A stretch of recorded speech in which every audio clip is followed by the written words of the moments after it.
When you are setting up your works cited entries, you should indicate the publication date if it is available. The publication date is the eighth core element. It comes after the author element, title of the source, title of container, contributor, version, number, and publisher. Of course, if any of these elements are not available, skip them. If the title of the source is not available, provide your own brief description since titles of sources are required in works cited entries. Let's take a look at the first example. It is a printed book, an autobiography. MLA asks that we write down the year of publication of the version we are using.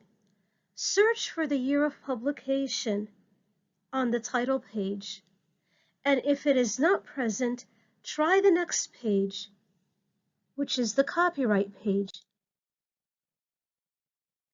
The copyright page indicates that 1969 is the year this version of the book was published.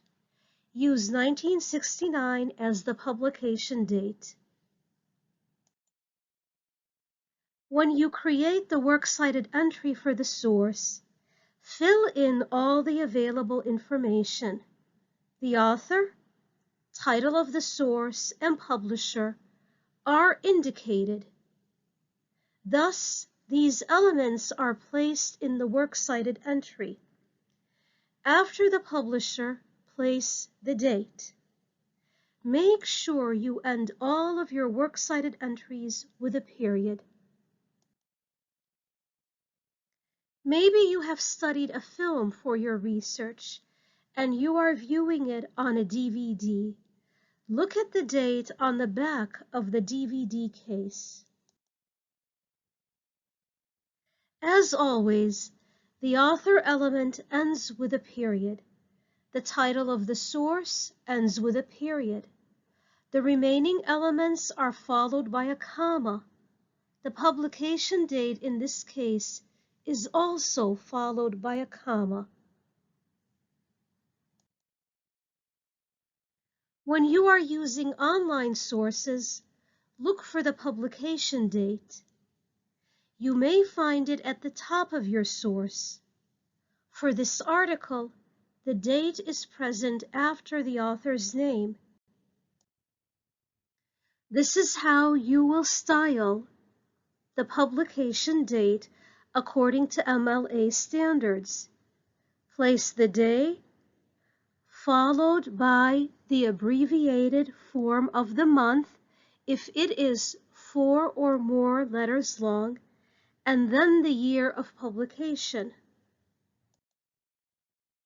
This is how you will arrange all of the information gathered from the online source. Author, followed by title of the source, and then the title of the container. Skip the elements that are not present. The publisher for the source is the same as the container, and so you skip that too. You will end up including the date after the title of the container.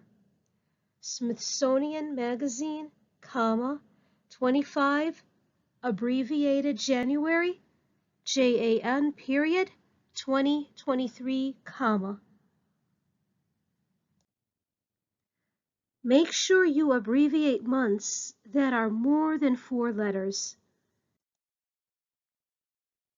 Months that are 4 or less letters do not get abbreviated like May, June, and July.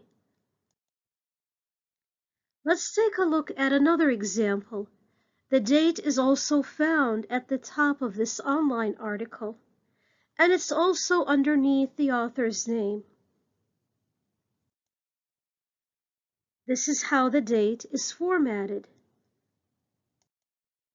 And this is how all the information or core elements come together in the works cited page, where all of the information is logically organized according to MLA standards.